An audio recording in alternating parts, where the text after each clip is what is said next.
Bonsoir et bienvenue dans Perspective. Après plus ou moins 14 jours de repos, cela n'était pas dû à notre bonne volonté, mais c'était dû aux caprices techniques. Alors, j'ai sur ce plateau mes deux invités que je vais vous présenter bientôt. Mais d'abord, de quoi nous allons parler avec eux? Nous allons parler essentiellement du discours du chef de l'État. Discours que vous avez eu le bonheur, le plaisir ou le désarroi de suivre il y a quelques jours. Et sur mon plateau, Maître Gédéon Kolela, il est avocat au barreau de Matadi, il est membre du bureau politique du Front citoyen pour la République de Bertrand Ewanga. Moi je dis qu'il est aussi communicateur de ce parti, mais lui-même n'aime pas qu'on dise de lui qu'il est communicateur de ce parti, mais un peu il l'est. Bonjour et bienvenue maître, c'est votre première participation dans Perspective, mais les portes de cette émission ont toujours été ouvertes, surtout pour votre tête d'affiche, monsieur Bertrand Ewanga, à qui nous réitérons nos condoléances après avoir perdu l'une de ses filles. Merci beaucoup, John. Merci beaucoup, Monsieur Lick. Je suis très heureux pour cette marque de confiance que vous m'avez faite, que je puisse répondre à votre émission, que je puisse quand même participer avec mon offrande pour aujourd'hui. Merci beaucoup. Merci beaucoup, Monsieur Gédéon. J'ai encore sur ce plateau un habitué, Monsieur Benoît Yulama, cadre du PPRD et communicateur de la majorité présidentielle. Bonjour et bienvenue, Monsieur Yulama. Merci, Monsieur Luc, de m'avoir associé à cet échange. Alors, avec vous, c'était un peu comme le signe indien qui nous poursuivait. Par deux reprises, vous êtes venu, mais la technologie ou la technique a dit non, on n'a pas pu tourner l'émission. Il n'y a pas de signe indien, mais ce sont les caprices de la technologie et ça peut arriver un peu partout à travers le monde. À tout le monde. Maître Gédéon Kolela, dans les habitudes de cette émission, on accorde la parole premièrement à la personne qui participe pour la première fois à l'émission. En l'occurrence, c'est vous. Donc nous disions tout à l'heure que le président de la République s'est adressé à la nation, un discours bilan, mais un discours d'invective à l'égard de certaines personnes, notamment de la communauté internationale. L'avez-vous suivi? Quelle est l'impression que ce discours vous laisse? Merci, Lick, encore une fois. Je peux dire que j'ai suivi le président de la République. J'ai suivi son discours comme l'ensemble des Congolais. Mais je peux dire une chose, que les plus effroyables fautes de goût, c'est que d'entrée de jeu du discours du président de la République, il a démontré qu'il n'avait pas, ou il n'a aucun respect de cadre solennel qu'il a été offert pour ce discours. Parce que, étant que président de la République, il ne pouvait pas commencer un discours avec des colibés, avec des plaisanteries du genre vous attendez que je vous dise comprenez mon émotion. En quelque sorte, je vis, c'était des colibés et des moqueries à l'endroit du président Mobutu, qui était son prédécesseur, ce qui n'est pas ce qui m'a surpris, parce que lui-même, depuis qu'il est président, il n'a jamais prononcé des noms de Mobutu. Mais il a voulu se moquer de Mobutu. Et ces discours de Mobutu marquaient le départ de la démocratie. En quelque sorte, j'ai aussi considéré que le président de la République voulait se moquer de l'ensemble du peuple congolais qui voyait l'ouverture de la démocratie ces jours-là du 24 avril 1990. Et alors, dommage, vraiment dommage que ces discours aient le mérite de nous montrer que le président de la République, il n'est pas prêt pour quitter le pouvoir. d'après ce que lui a appelé, donc jusqu'à ce qu'il va terminer ce que lui a appelé la passion pour le Congo, que moi j'appelle que c'est l'instinct de domination qui le pousse, qu'il a confondu avec la passion, parce que la passion du Congo peut être que pour quelqu'un qui est affecté de complexes affranchis, des rationalisations dans la gestion des biens publics, de façon à rendre les Congolais plus mieux, c'est-à-dire il faut chercher à préserver les acquis sociaux et politiques, de façon à rendre les Congolais plus mieux qu'ils étaient avant que ce que lui a appelé ceux qui ont assassiné la démocratie, d'autant plus que le motif qui constituait la perspective de l'indépendance, c'était cela. Vous voyez? Mais s'il faut parler aussi, je peux retenir que dans ces discours aussi, il y a eu aussi des mérites de nous indiquer que le président de la République, ses relations avec la communauté internationale ne sont pas bonnes. Et c'est-à-dire que le président Joseph Kabila a échoué à faire rayonner le Congo sur le plan international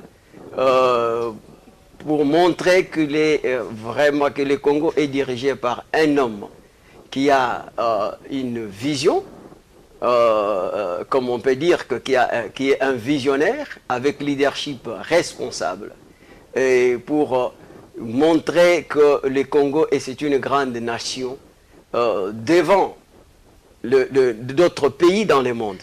Ça, le président, je vis que il a tout ce qu'il a fait comme les attaques à l'endroit de la communauté internationale, c'est cacher son incapacité d'influer la politique internationale et aussi cacher son bilan de 10 ans. Mais lui a élargi ce bilan pour même faire, je ne sais pas, si on peut appeler des accouplements bâtards ou quoi, d'évoquer 90, et pourtant c'est 98, c'est 98 pour nos autres qui connaissent bien l'histoire de mines dans ce pays. Un mauvais souvenir de démartèlement des patrimoines miniers national de la Gécamine, que Joseph Kabila avec son père Mouzé à l'époque,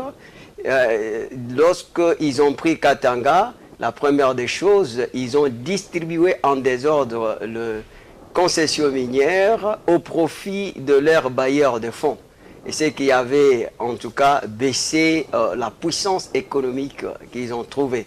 Et je vis le président en train de parler de taux de participation des examens d'État, de 10 millions à 22 millions, je pense, des chiffres qu'il a avancés, sans que le président puisse tenir compte absolument de la densité de la population qui est croissante d'une manière permanente. Et lorsqu'ils ont pris les pouvoirs, ici je parle de l'AFDEL, de triste mémoire, la population était environ 35 millions. Et aujourd'hui, on est plus de 80 millions. Et s'il faut faire des calculs entre les 10 millions de taux de participation et le 20 millions ou 22 millions dont il a parlé, par rapport à 35 millions de la population, et par rapport à 80 millions, vous voyez que ce sont des accouplements bâtards, comme je venais de le dire. Et là, je me pose même la question de savoir si l'éducation ou la transmission des savoirs visait que la connaissance. Qu'est-ce que nous pouvons dire de cette qualité? Parce qu'il a été contredit par son ministre qui disait qu'il envisageait même supprimer l'examen d'État vu le niveau de la qualité de l'éducation. Voilà pourquoi on est quelque part déçu. Et lui-même, il a trouvé qu'il défendait une cause qu'il ne croyait pas juste et le peuple ne l'attendait pas dans ce qu'il lui a dit. Il a reconnu ça. Alors maître, vous avez pris beaucoup de choses à la fois, peut-être c'est à cause de la question que je vous ai posée, mais revenons un peu sur comprenez mon émotion et comprenez ma passion pour les Congo. Mobutu a dit « Comprenez mon émotion » à un moment où il avait en face de lui l'inéluctable possibilité d'abandonner le pouvoir et de ne plus être dictateur. Quand il a dit « Comprenez mon émotion », il en a pleuré. Il aurait pu dire, puisque l'émotion c'est un concept psychologique, il aurait pu dire « Comprenez ma peur de pouvoir abandonner le pouvoir ». Est-ce que le chef de l'État, disant « Comprenez ma passion pour le Congo », n'a-t-il pas glissé un message important que l'opinion ne semble ne pas capter? Non, je ne pense pas, M. Lick. Il ne faut pas commencer à réfléchir à l'endroit des uns et des autres. Chacun a une capacité d'analyse pédagogique, comme vous le faites, et aussi la compréhension. Il peut dire avoir passion que celui qui a la compassion. Et vous savez que nous sommes dans une nation qui saigne, dont le peuple souffre, et que ceux qui ont tiré de la dégradation, ici je veux parler des auteurs principaux, qui ont tiré cette situation sociale de notre peuple, qui est frappée de plein fouet de la situation économique désastreuse. Et vous savez que les Congolais meurent chaque jour au regard de la décomposition de l'État, face au foyer de tension qui met en cause la cohésion nationale. Vous savez, c'est chaque jour. Et il y a eu 80 fosses communes. Vous avez vu le président Kabila décréter un deuil national? Vous voyez, quelle passion. Je vous disais tout à l'heure, vous savez, lorsqu'on parle de passion, passion c'est l'âme de patriotisme qui développe des compétences et des performances idéales, dans le sens que le pouvoir politique, en fait, je voulais parler de l'ultime objectif des pouvoirs publics, c'est en dernier ressort le progrès social. Parce que l'amélioration de la condition de vie des citoyens, cette question reste posée avec acuité. Je ne vois pas, dans ce contexte actuel, que le président nous parle de passion, au moment où nous savons que le Congo souffre d'institutions affaiblies par la violation permanente des textes qu'il organise. Monsieur Ulama, votre co-débatteur considère que le président a déclaré à tort « Comprenez ma passion pour le Congo », caricaturant, d'après Maître Gédéon, ce que Mobutu a dit, alors que Mobutu l'a dit dans un contexte où il était dans une situation où il n'avait pas de choix. Il devait abandonner le pouvoir, abandonner les impairs, devenir donc l'homme seul. Il en a pleuré même. Mobutu aurait pu dire « Comprenez mon désarroi, comprenez ma peur ». Mais puisque c'était un sentiment cristallisé, c'est devenu une émotion, un sentiment fort. Et Kabila dit « Comprenez ma passion pour le Congo ». Il dit « Pourquoi se moque-t-il des mots? Qu'avez-vous retenu, vous ?» Merci, M. Duc. Et je crois que l'opinion publique est seule capable d'apprécier nos analyses que nous faisons sur ce plateau. J'estime que le discours a été tenu dans un cadre purement légal. C'est un discours qui est prévu sur l'état de la nation qu'on peut tenir à tout moment de l'année. Le président l'a fait. Le député siège encore, il va siéger au mois de septembre. Donc ce n'est pas le dernier discours. Le président peut préparer notre discours, peut-être même avant la fin de l'année. C'est tout à fait normal. Il n'est pas dit que ce discours peut se tenir une fois là ou deux fois là. L'essentiel, c'est qu'il a déjà brossé. D'une manière globale, la situation socio-politico-économique du pays. Le président a donné les aspects sur, par exemple, le plan économique. Il y a une stabilité économique, il y a la création ou la construction d'un certain nombre d'ouvrages, et avec Zongodé qui fait partie de réalisation du président Kabila, et plusieurs autres ouvrages qu'on a eu à construire à travers les territoires nationaux. Et sur le plan politique, le président a apprécié. Vous savez que le gouvernement que nous avons actuellement, nous avons un Premier ministre qui vient de l'opposition. Il y a une cohabitation, en tout cas extraordinaire, entre l'opposition et la majorité présidentielle. Et lorsque vous regardez, vous allez un peu plus loin, le président est en train de cimenter la conscience nationale. Je ne tomberai pas dans les jeux des mots de mon co-débatteur. Je continue à l'affirmer haut et fort que le président Kabila a la filia, l'affection profonde du Congo. Et il n'y a pas à discuter sur ce sujet, étant donné que le président a été au front, plusieurs endroits, où il a failli sacrifier de sa jeunesse pour défendre le Congo, ou sa vie. Et il a été aussi dans plusieurs territoires en faisant la route. C'est que certains présidents, même les Américains ne le font pas, même le Belge ne le font pas, et même le président français Macron avec sa femme mère ne le feront pas. Donc c'est un peu cela. Et lui, il prend de son temps pour descendre sur le terrain, puisqu'il a encore un physique qui est fort, et ça lui permet de faire des courses à travers le territoire national. Et donc, revenons sur la passion. Sur la passion, je l'ai déjà dit, je ne saurais pas vous donner une certaine dichotomie entre ces deux expressions. Le contexte est tout à fait différent entre la situation de M. Mobutu, à l'époque du Zaïre, un discours fleuve d'autant d'air où le président s'est senti se démettre lui-même de la tête du mouvement populaire de la révolution. Tandis qu'aujourd'hui, le président Kabila n'a pas perdu le pouvoir, il n'a pas perdu le contrôle de l'armée, il n'a pas perdu le contrôle de la majorité présidentielle, il n'a pas perdu le contrôle de FCC et même de l'ensemble, donc le contrôle de la nation. Donc le président est là, mais le président voudrait tout simplement dire à l'opinion publique: j'aime mon pays. Tout ce qu'on raconte sur les mines, tout ce qu'on raconte, ce n'est pas cela. C'est la véritable réalité aujourd'hui. C'est qu'on sait que le président Kabila a bouché les trous par lesquels la plupart de ceux-là qui se disent aujourd'hui grande puissance passent pour récupérer le minerai congolais.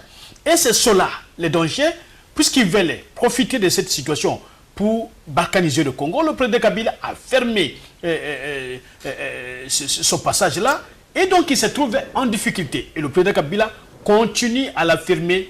Il a la passion du Congo, la filia, l'affection profonde du Congo. Il aime le Congo. S'il était d'autres présidents, tous ceux qui ont appelé pour demander que la loi sur les mines, le code des miniers reste demeure intacte comme à l'époque, auraient flatté le président Kabila. Mais le président Kabila a refusé de tomber dans leur jet. Il dit: j'aime mon pays et je ne céderai pas. C'est un exemple tout à fait éloquent. Et lorsqu'il parle du nationalisme, il n'y a pas quelqu'un à ce stade, à part Gizenga, qui peut venir contredire le président Kabila. Il a aimé son pays, il aime son pays. Alors dire que les relations entre le président Kabila et la communauté internationale ne sont pas bonnes. Alors est-ce qu'il y a nécessité que les relations entre la communauté internationale et le président Kabila soient bonnes? Je dis non, puisque le président Kabila défend le Congo, le président Kabila défend les intérêts des Congolais, et l'Occident défend l'intérêt des Occidentaux. Et nulle part vous verrez que l'Occident débarque dans un pays, construit des immeubles, construit autant de routes sans y avoir une contrepartie. Ça n'existe pas. Et donc nous demeurons logiques et nous continuons à soutenir le point de vue du président Kabila.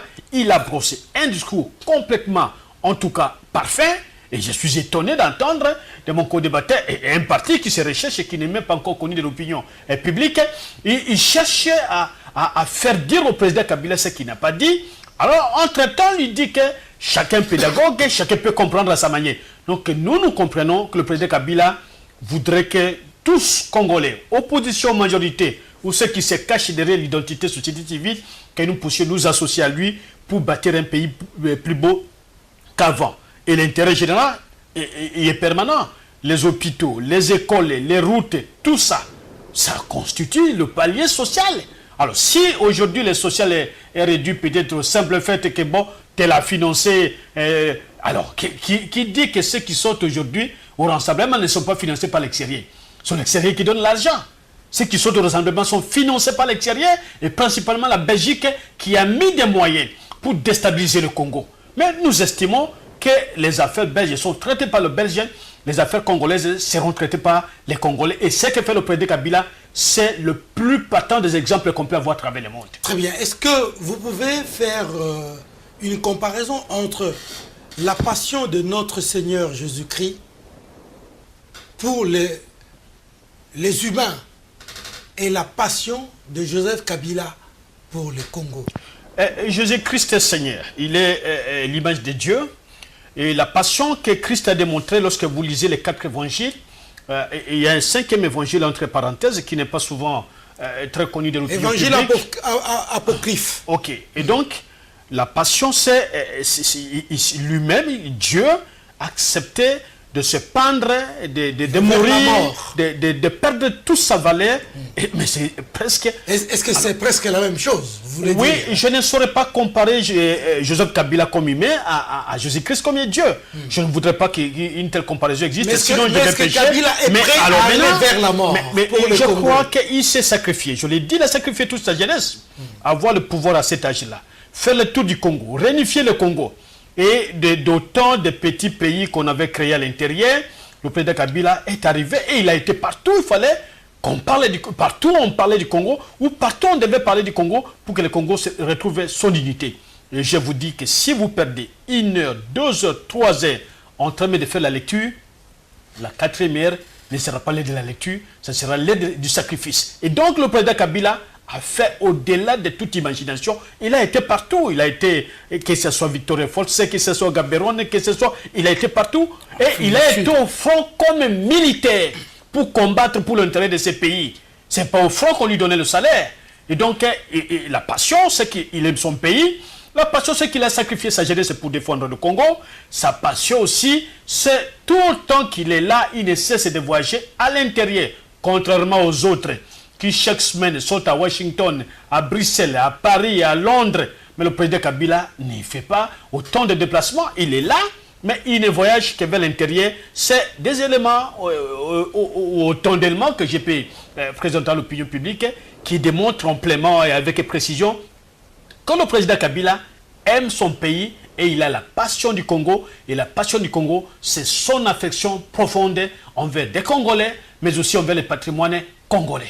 Est-ce que sa passion, à comparer avec l'émotion dont a parlé son prédécesseur Mobutu, c'est aussi ce sentiment fort que finalement, j'abandonne le MPR, j'abandonne donc le Zaïre. Ça, c'est le cas de Mobutu. Et Kabila, un instant. Il n'avait pas abandonné le Zaïre. Un instant. Et pour Kabila, finalement, Mobutu a abandonné. Finalement, Kabila dit, ma passion pour le Congo, c'est-à-dire, j'abandonne le Congo, que j'aime beaucoup, mais je suis obligé d'abandonner le Congo parce que le texte qui me régit, qui nous régit, demande que quel que soit l'amour qu'on a pour le Congo, on doit l'abandonner. Pas du tout. La lecture n'est pas la même à ma compréhension. Je pense que là, nous risquons de parler de deux choses diamétralement opposées. Étant donné que l'ambassadeur du Congo peut susciter autant de réactions sur le plan interne que sur le plan international, c'est-à-dire on a constaté qu'on était incapable de soutenir le Congo, on était incapable de continuer à vivre en RDC, on était incapable d'avoir des familles en RDC, mais le président Kabila n'est pas dans cette situation. Oui, juridiquement, on avance des arguments qui sont avancés, même si c'est au figuré, mais le président Kabila n'est pas dans ce cas-là. Il aime son pays, il va rester au Congo, quelle que soit la situation qui va se présenter.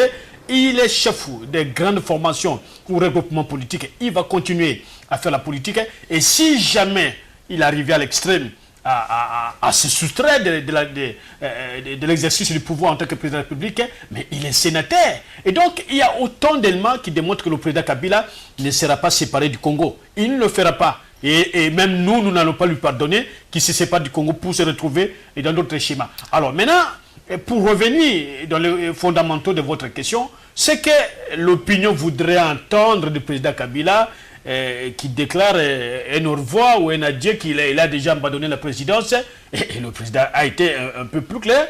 Il a dit, les gens entendent de ma bouche ceci ou cela, mais je prends l'engagement de respecter la Constitution. Mais dans le respect de la Constitution, quand on interprète la Constitution, on recourt aussi aux lois particulières. On ne peut pas seulement s'intéresser aux prescrits de la Constitution, mais il y a plusieurs éléments qui interviennent dans l'interprétation de la Constitution. Et je pense qu'à ce niveau-là, il n'y a pas débat, mais nous estimons que le président Kabila a fait le maximum, il continue à le faire, et il le fera aussi longtemps qu'il sera vivant, il va continuer à travailler pour le Congo. Ah bon, aussi longtemps qu'il sera vivant? Oui. Ça veut dire quoi clairement? Il est acteur politique. Il reste politique, il reste président à vie. Qu'est-ce que non, il n'a jamais... Non, ne me faites pas peut-être parler ce que je n'ai pas parlé, mais celui que vous comprenez la grammaire philosophique, c'est pas ce que j'ai voulu parler à l'opinion publique. C'est pour simplement vous dire que lorsqu'on est acteur politique, il est difficile qu'on abandonne la vie politique. Et lorsqu'on est dans la vie politique, on continue à servir sa nation. On a compris. Mais quand il dit « je respecterai la Constitution », en ce qui me concerne, est-ce que c'était bien à propos dans ces circonstances-là? On sait que le délai constitutionnel pour lui était déjà dépassé. Il n'était pas, non pas ayant atteint son mandat, mais il était hors mandat. Quand il dit « je vais respecter la Constitution », est-ce qu'il l'avait dit à propos? Est-ce que c'était bien dit? Est-ce que ce n'était pas énervé ceux qui l'écoutaient? Ce monsieur a déjà dépassé largement son mandat et il continue à dire « je vais respecter la Constitution ». Non, au moins pour ceux qui ont de la mauvaise foi, M. Luc, la Constitution a eu à couler dans ses fondamentaux au niveau des dispositions un principe de droit public, principalement droit administratif ou constitutionnel qui parle de la continuité de l'État dans la légalité. Et ce principe, étant coulé dans notre Constitution, demande au président actuel de faire la remise et reprise avec un autre président élu. Et s'il ne l'a pas encore fait, ce n'est pas la volonté du président Kabila, c'est la volonté du constituant qu'il a ainsi érigé en loi. Et donc, un autre élément, c'est que le président Kabila, il y a un arrêt de la Cour constitutionnelle qui a cimenté aussi cette disposition constitutionnelle qui, en tout cas, en ce jour, ne peut pas créer, énerver un certain esprit et permet au président Kabila d'entendre le président élu pour faire la remise et reprise, mais aussi un accord politique. Le président Kabila ne gère pas seul cette transition. Il est avec des opposants. Et en vertu de quelles dispositions constitutionnelles les opposants sont là? Ils sont venus par un consensus politique. Et donc, autant d'éléments qui ont fait que ce petit glissement que nous avons connu soit un glissement normal qu'on a déjà formalisé. Il n'y a pas de débat sur cette question. Le président Kabila continuera sa vie politique et rassurez-vous, je vais revenir sur ce plateau pour vous confirmer ça après les élections. Vous avez dit ce petit glissement. Maître Gédéon, comment réagissez-vous à ce que affirme M. Yulama sur ce plateau? Bon, je pense que M. Benoît Yolama, que j'ai toujours respecté, c'est un ami, on peut se chamailler sur un débat, mais on reste frères parce qu'on est Congolais. Mais vous avez vu qu'en dehors d'être condamné à l'idolâtrie de la déification des individus qui, en fin de compte, lui-même sait que le président Kabila aujourd'hui, c'est un élément fondamental pour des routines dans lesquelles le peuple congolais est plongé aujourd'hui. Il a reconnu lui-même.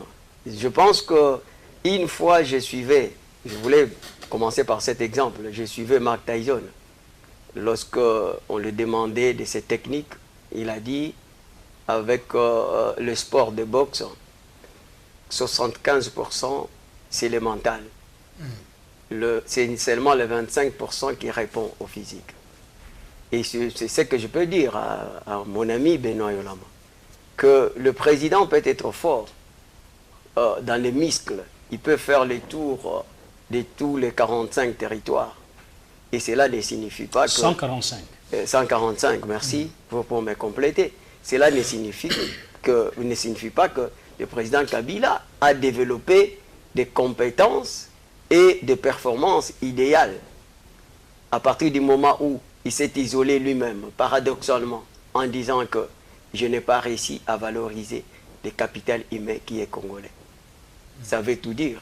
Parce que ce capital humain ou la valorisation des capital humain, c'est une exigence impérative pour une république démocratique juste et solidaire qui doit être une propriété communautaire.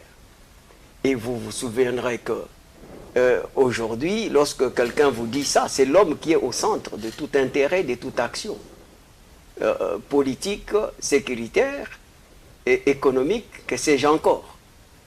Et là, c'est un bilan que M. Kabila avait fait, sans qu'on puisse décortiquer ce qu'il vient de dire. Vous voyez? Donc, moi, je connais Benoît Yolama, sa percacité à deux fois, et que je crois que Benoît Yolama fait partie de Congolais d'un nouveau logiciel mental qui passe par le progrès et les développements,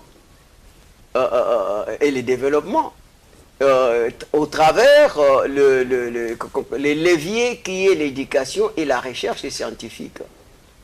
Et cette recherche scientifique, c'est pour une politique de la création d'emplois. Et mon ami est là.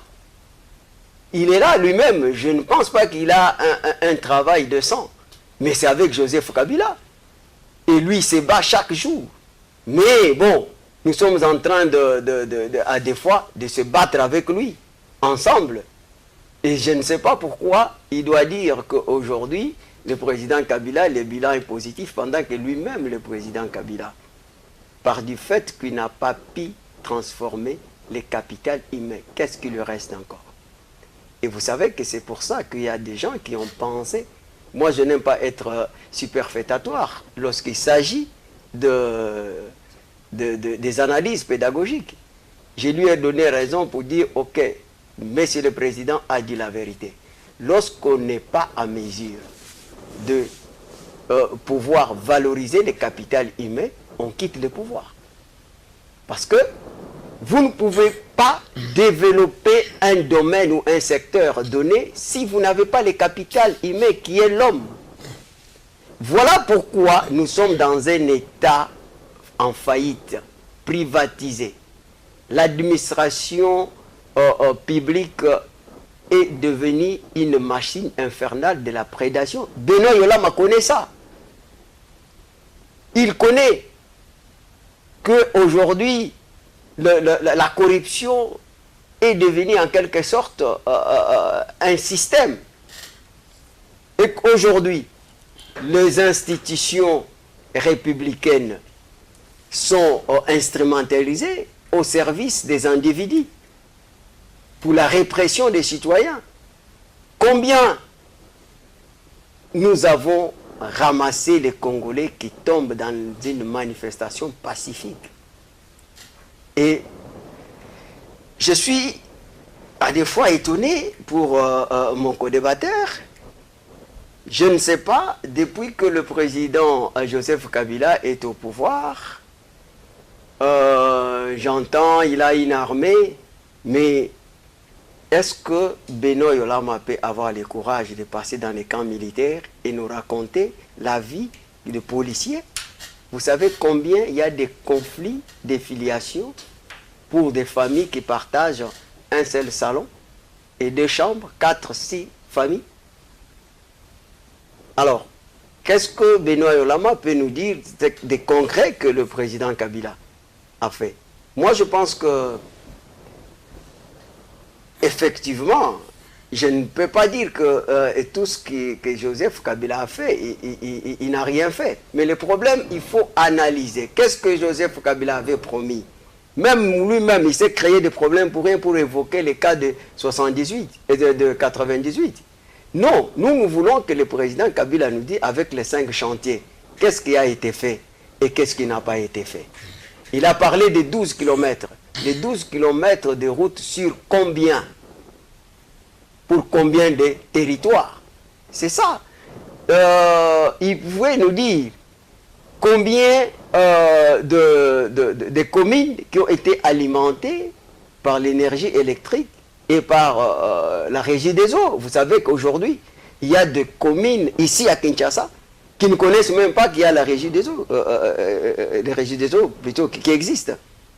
Vous voyez? Mais je ne voudrais pas ici me verser dans l'optimisme excessif. Et il faut reconnaître que le Congo a des problèmes colossaux. Et d'ailleurs, cet avènement de l'AFDEL, beaucoup pensent que ça marque en tout cas le début de la descente aux enfers. Alors, Monsieur Yulama, le chef de l'État a dit dans un des discours récemment que je n'ai même pas 15 personnes autour de moi. Peut-être qu'il en a 14, peut-être qu'il en a 13, 10, 9, jusqu'à 5, peut-être 3. Mais il n'est jamais revenu pour dire « Ah, je cherchais 15 personnes, maintenant au moins j'en ai 10, comme je l'ai dit. Maintenant j'en ai 16, maintenant j'en ai 25.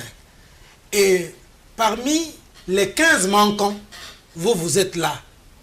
Parmi eux, M. Yulama, fidèle serviteur du maître. Alors, quand Kabila fait son bilan, mais avant, il reconnaît à la question de mon confrère Alain d'Antenne A, il dit, je n'ai pas réussi à transformer l'homme congolais. Capitalisme. Monsieur Maître, Gédéon dit, il aurait pu quitter le pouvoir parce qu'il a échoué sur l'essentiel. Bon. Vous dites qu'il restera toujours au pouvoir tant qu'il vivra. Ne trouvez-vous pas que les propos du chef de l'État ne sont pas cohérents?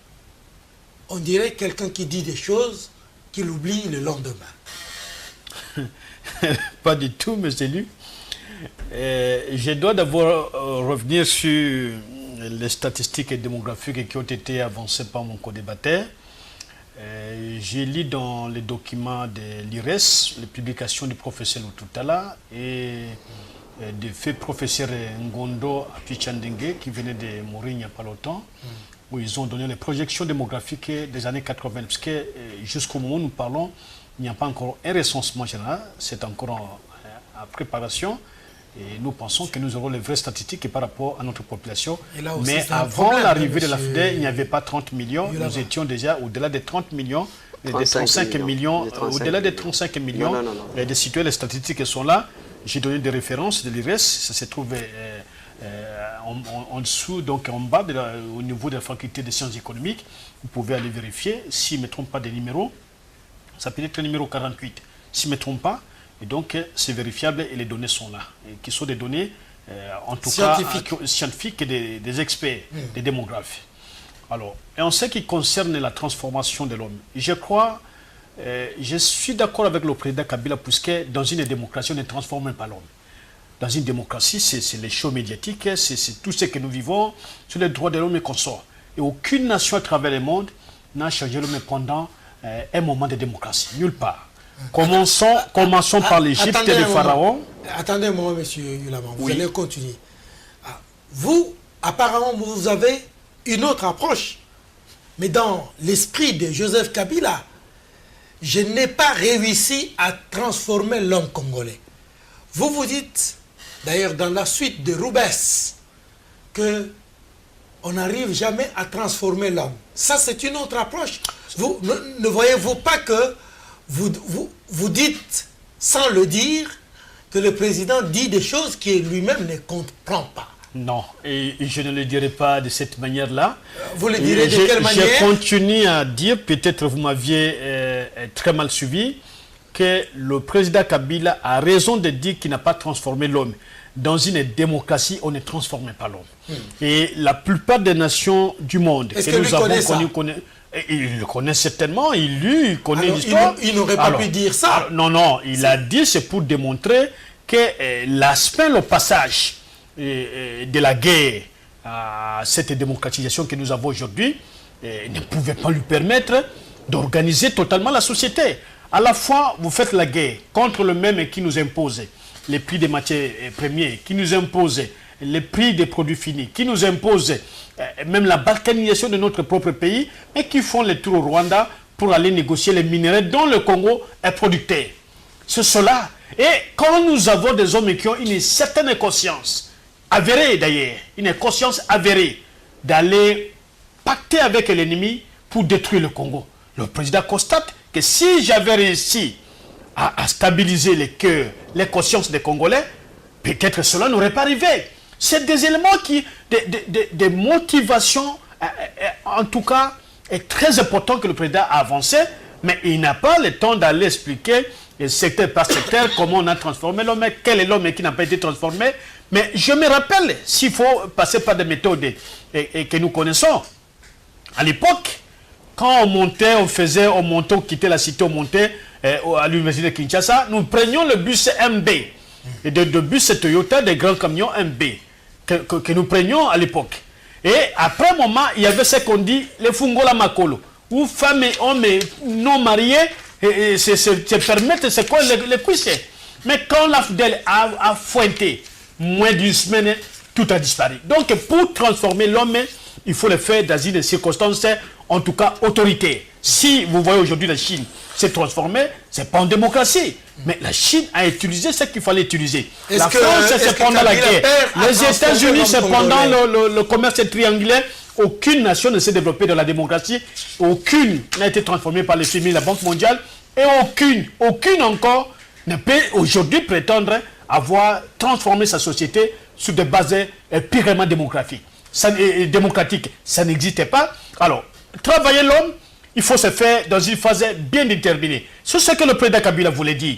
Dire qu'il n'avait pas compris cela, mettrait même en cause l'existence de notre président. Mais le président l'a dit dans un contexte précis pour dire « j'ai beaucoup fait », mais lorsqu'il constate qu'il y a des gens qui ont encore un caractère anarchiste, qui préfèrent aller à Bruxelles, à Londres, à Washington pour brader le Congo, le président Kabila estime que moi, en tant que premier citoyen, je n'ai pas réussi à encadrer ces gens-là. Mais une mentalité qui a été déjà presque héritée du moboutisme. C'est vrai que nous avons certains avec nous, mais c'est connu que cette méthode a commencé depuis le Zaïre, où les opposants ne proposaient rien, ils ne sont là que pour insulter, invectiver et parfois diaboliser le président pour se faire donner une certaine importance. Alors, on sait qu'il concerne l'armée. À l'avant l'arrivée de l'AFDEL, le militaire manquait de tenues, manquait de bottes. Et parfois, on prenait, il se vendait des tenues. J'habitais à l'époque, parle du Kolfungola et du Kankokolo. J'ai vu cela. C'est vrai qu'il y a des problèmes. Dire qu'il n'y avait pas de problème ou qu'il n'y a pas de problème aujourd'hui, ce serait un mensonge de ma part. Mais moi, je suis chrétien, je sais qu'il y a des problèmes. Mais au moins, le problème de la corruption, c'est notre ami qui peut nous informer comment la corruption fonctionne, puisque apparemment, il est dans le secret des corrupteurs et des corrompus. Mais moi, j'estime qu'au niveau du camp, il y a des problèmes. Et j'ai entendu un grand projet, peut-être le général Mbala va le réaliser, où on doit construire des maisons pour les policiers et les militaires. C'est déjà à l'ordre du jour depuis longtemps, et le programme est là, et la Russie va aussi le faire. Et j'estime que ça sera un avantage pour la République. Mais aussi, il y a des centres de santé dans certains camps militaires, il y a quelques réalisations. Aujourd'hui, les militaires n'achètent plus de tenues, comme à l'époque.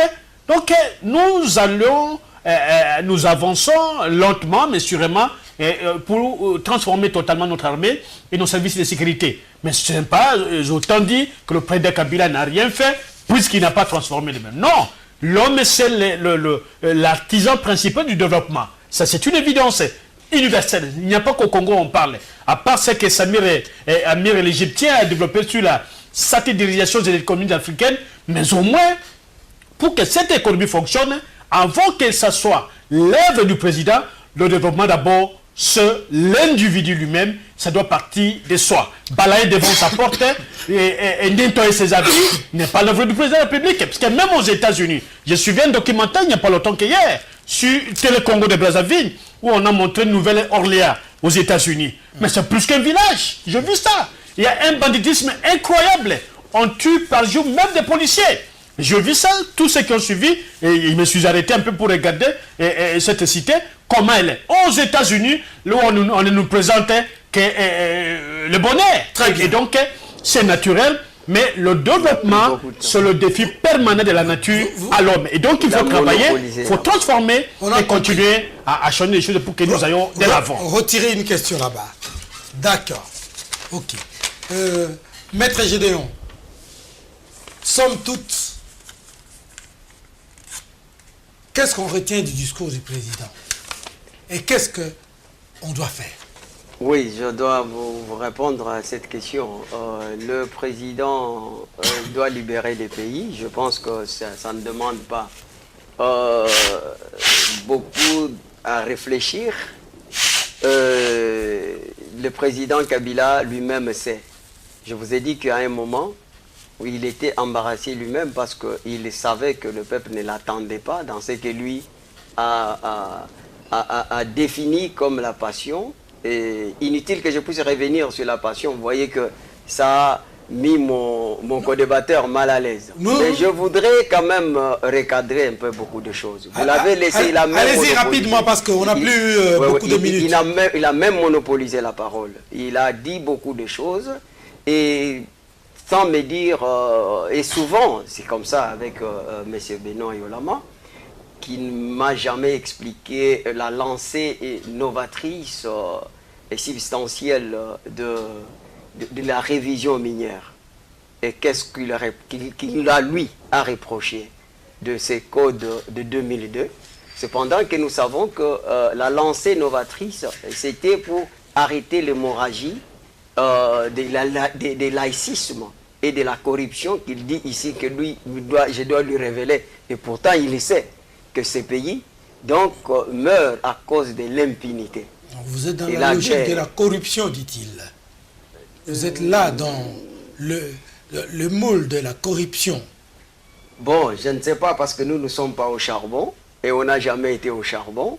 Ce sont eux qui sont au charbon qui peuvent nous expliquer la corruption qui est caractérisée, voire même systématisée. Et aussi, je voudrais dire que si il y a eu les lancées novatrices de la loi du 7 juillet 2002, c'est pour qu'on arrive à supprimer le régime par dérogation conventionnelle et laisser le seul régime du droit commun. Mais le président Kabila, en 2004, il a continué à brader les concessions minières. Il y a plus ou moins 90 concessions que le président a cédées de parties importantes. Où il y a par exemple la société comme Tengue Fongorum, que le président Kabila a signé pour 35 ans. Vous voyez, dont la GECAMINE n'a que 12%. Et l'État, 5% qui lui reviennent. Et le reste appartient à cette société. Mais vous savez aussi que le président parce que c'était un élément de campagne. Dans ce message que désormais, maintenant vous verrez par où va l'argent de vos minéraux. Vous le savez, non? Est-ce que c'est pas dans ce souci-là qu'il voudrait absolument coincer pour que finalement les Congolais voient où va l'argent des minéraux? Bon, parce que je vous parlais tout à l'heure des régimes dérogatoires des conventionnels. Vous savez, les contenus de ces régimes, c'est-à-dire qu'aujourd'hui, l'État congolais a des zones exclusives dans lesquelles il a concédé à des sociétés, dans lesquelles ce sont des zones de recherche, dans lesquelles il faut délivrer des zones de permis d'exploitation, et ces sociétés ne sont pas soumises à l'assiette fiscale. Ils doivent exploiter en contrepartie, ils doivent construire les écoles, ils doivent construire des routes, mais paradoxalement, le régime a demandé que cet argent puisse être versé en liquide. C'est pour ça que vous voyez Yuma a estroqué à son temps pour parler des 17 milliards qui échappent dans des circuits formels. Et ça, Benoît Yolama n'est pas à mesure de nous le dire. Voilà, vous prenez une question parmi les deux qui restent. Ok.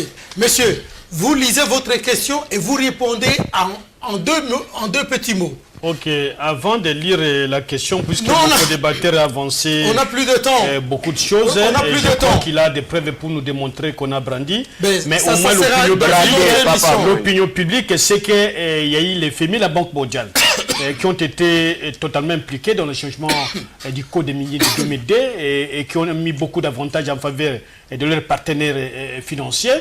Et donc, ce n'est pas l'œuvre du Congo. C'est plus qu'on voulait arrêter la guerre. Alors maintenant, sur la question, comment voyez-vous l'avenir du Congo? L'avenir du Congo est beau.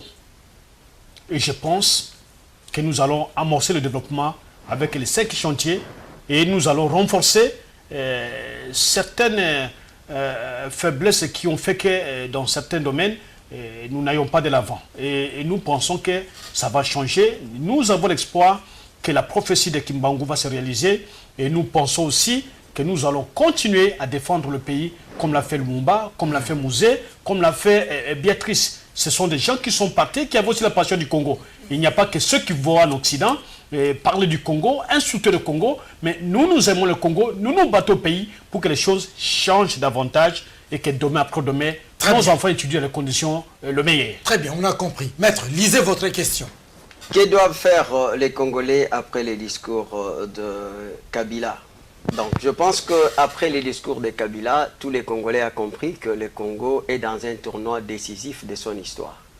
Entre le manœuvre de la mouvance présidentielle de pouvoir multiplier le mandat ou de prolonger les mandats indéfiniment de Joseph Kabila à la tête de ce pays, d'une part. Et d'autre part, il y a la détermination de notre peuple qui veut, pour la toute première fois, accéder à cet événement de l'alternance démocratique, pour la toute première fois. Et je pense que les vécus quotidiennes et les cris de détresse de toutes les masses populaires sont une expression sans conteste qu'il y a un besoin pur d'une alternance comme impératif. C'est ce que je peux dire, que le peuple est mobilisé. Il doit se mobiliser plutôt à un seul homme, être engagé dans ce combat de l'alternance à tous les niveaux de la dividende pour tirer bénéfice de cette dividende. Et aussi doit refuser d'être derrière garde et d'être un peuple déterminé, parce que de toutes les façons, c'est le peuple qui détermine son destin. Merci. J'entendais que ce soit une opposition, qui soutienne le président Kabila, mais nous avons plutôt une opposition qui est voyageuse à l'extérieur du pays. Mais les mines, puisqu'on en parle, mais qui a brandi les mines ici, c'est pas M. Katumbi, qui transportait des conteneurs et des camions de minéraux vers la Zambie. Les documents sont là, les moments venus. Je crois que nous allons mettre ça sur la place publique. Et je le sais la main. Si vous nous donnez la parole, donnez-moi aussi la parole. Alors, voici ma main partout. Merci. Merci, maître Gédéon Kolela. Première participation dans Perspective. Merci, monsieur Benoît Yulama. Énième participation doyen de l'émission dans cette émission. Et je vous assure que le débat n'est pas tout à fait clos. Nous allons y revenir peut-être avec d'autres sujets plus intéressants dans les prochaines émissions pour en parler. Tous mes remerciements à mon équipe technique, mais je termine cette émission avec une note noire. Vous le savez, Congo Web est éprouvé. Elle a perdu l'une de ses journalistes en la personne de Madame Ngiana, et qui est décédée depuis samedi. Mais la province du Congo central est aussi frappé par un deuxième deuil successif après la mort du gouverneur Jean Badou. Il est encore mort ce dernier jour, le ministre provincial de budget du Congo central. Il est mort. Nous prions pour le repos éternel de leurs âmes, que la terre de nos ancêtres, pour laquelle nous nous battons tous, l'un dans la majorité, l'autre dans l'opposition, l'autre encore dans la société civile, soit pour ceux qui sont décédés douces et légères, et qu'elle soit féconde pour nous qui respirons encore. Au revoir et à bientôt.